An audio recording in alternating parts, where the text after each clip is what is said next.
Greetings, Culturians, and welcome back to the channel. We have a disaster to cover. The box office was a hot mess and didn't deliver much as far as the overall numbers. But that's deeper into the story than we need to go in the intro, so here we go.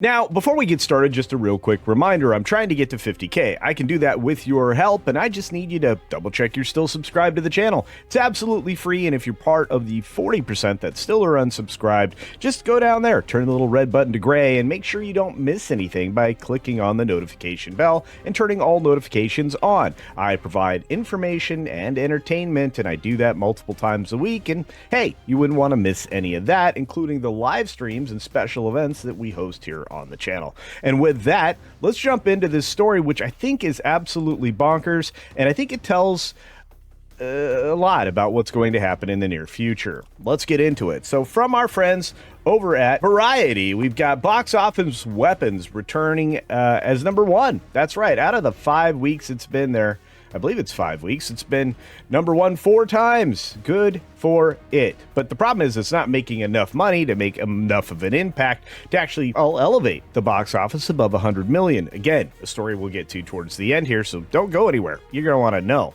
But the Jaws 50th anniversary re-release beats Caught Stealing, which I didn't think was going to do very well, despite the amazing actor that they have cast. And the Roses seem to take, a dirt nap, let's say. Let's jump into this story, and this is from Saturday's box office, so it's a little dated, but we'll get into what's current here in just a moment. Now, if you look, box office welcoming the dog days of summer, you're going to start to see more and more stories like this where it's not exactly super positive. Are you surprised? No, because if you've been watching me, I've been telling you this summer was bad and wasn't going to get anywhere close to that $4 billion prediction by ComScore. Now, Weapons, after briefly ceding the crown to Netflix K-pop Demon Hunters over 2 days, that's amazing, drop it in at 10.2 million over the traditional weekend, which is the only thing I count.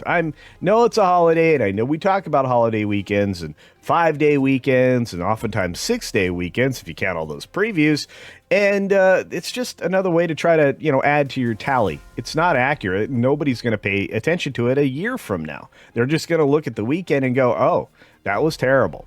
And look, 10.2 million for this type of film in this type of genre, and at the rating that it has, that's pretty excellent after a 4th or 5th weekend. So there's that. But the overall total is wonderful. If you look at the fact that it earned 146 million domestically and 250 total globally, you'd look at this and say it's a huge win, and you'd be right, especially for the $38 million budget. So Zach Cregger's film doing rather well, and this guy's got a future in front of him with already a prequel ready to go and several other things in the hopper. But the real story of the weekend is a re-release, a film that's 50 years old. That's right. Jaws anniversary re-release collected 8.1 million off of 3,200 screens. It's not even on the widest possible scale that it's succeeding with those numbers. Now, 8.1 million, not a terribly high figure, but look, this release is beating out 2 new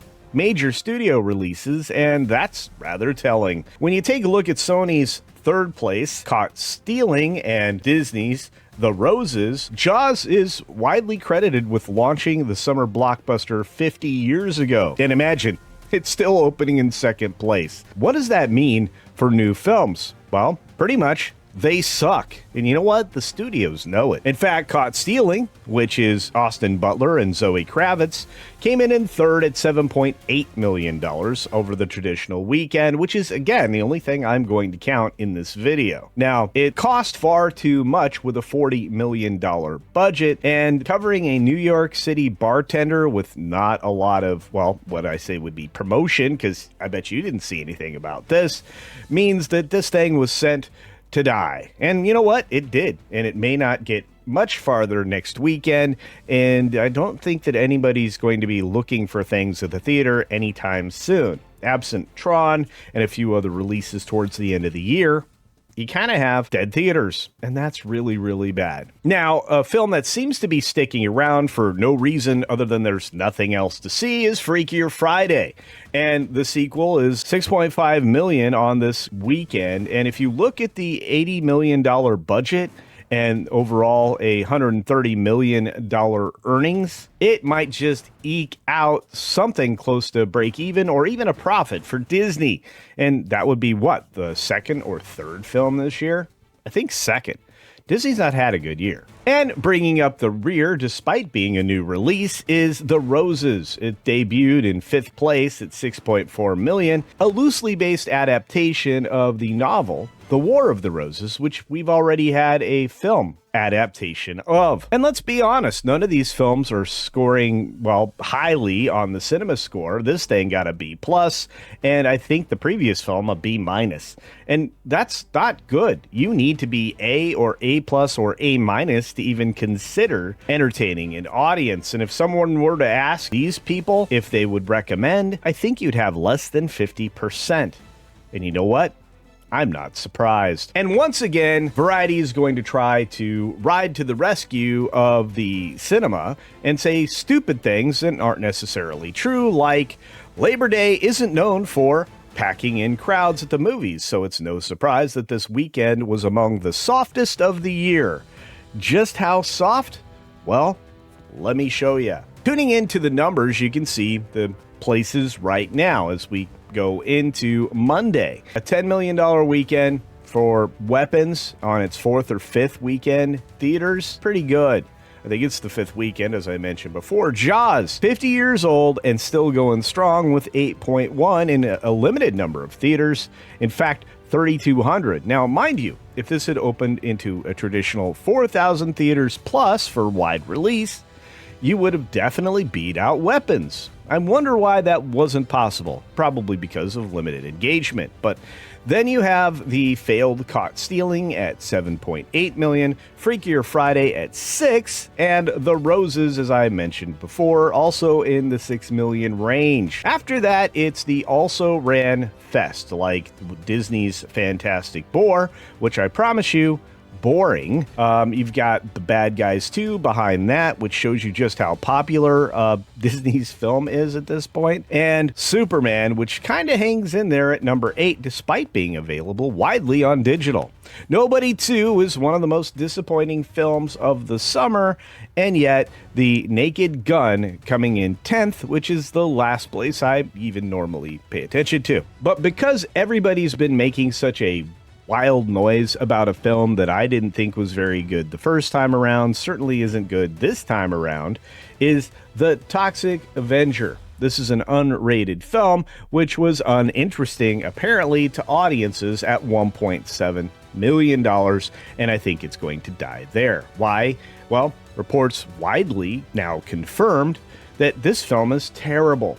Poorly acted, terrible story, and average visuals even for a B-level movie. This thing, no bueno, and just under 2,000 theaters to be launched into. Of course, 12th place, Jurassic World Rebirth, which is the dinosaur movie with very few dinosaurs. And you may have to go to the toy store after this one, well, to see more dinosaurs than you would see in this film. F1 is still doing great, especially internationally. It will stay in theaters as long as, I guess, Warner Brothers and Apple wants it to. I think Apple is starting to get a taste for actual performance in the box office. They might be super excited for these results. I know I am. And finally, let's do 13 with Lilo and Stitch still hanging in theaters, looking for that extra stretch at $1.1 million. And if you look deeply at this list, this one right here, you'll notice that we get down into 14th, 15th, 16th place. It's all kind of a tie in the $100,000 range, negligible earnings, but you'll also notice that it's a lot of films that can just hang around forever because there's really no competition. So why not leave your film in the cinema to make more money, including the Cat Video Fest 2025, which still remarkably made $31,000. Elio is the most embarrassing thing Disney may have ever produced, and that's saying something. With last year's Wish, you have $24,000 in 35 theaters. Why are you even bothering? But the most important thing, and I think you would agree, is the overall performance, which is a terrible number, $62.7 million. This, for exhibitors, might be the death knell, considering we are headed into a period of time with not a lot of interest, or at least not a lot of interesting films. And if you look at the end of the year, you only really have Avatar, Fire and Ash, and I don't really know a lot of people interested in that, and I still can't find a lot of people that have seen The Way of Water. I'm wondering if a lot of the nonsense is international box office for this film, and people who really like pretty things going to see the shiny move around. We'll see, and I'll keep track of it, but overall, this weekend's box office, disastrous, to say the least. But hey, that's my opinion. I gotta ask, what is yours? Let me know your thoughts down below. Are cinemas going to be able to survive in the future with terrible offerings that we've been seeing regularly this last summer? Do you think that the overprojections by the folks that are in the business are sad mistakes, or relics of a previous era where it was fairly predictable to know what was hot and what is not? The unfortunate thing is now they've kind of entrenched or cemented into place a lot of terrible ideas and pathways that the studios are afraid to venture off of. And we're essentially going to be met with worse and worse cinema produced by less and less qualified individuals just for, well, as long as cinema hangs on. Let me know your thoughts about this weekend's box office in the comments section down below. And if you think I'm being too harsh on some of these things, I'd like to know that too, because a lot of people have accused me of being not only cynical, but overly negative. I wonder if that's true. Anyway, let me know, comments below, and as always, be sure to take care of yourself, take care of others, and until next time, see ya! But probably not at any of the garbage.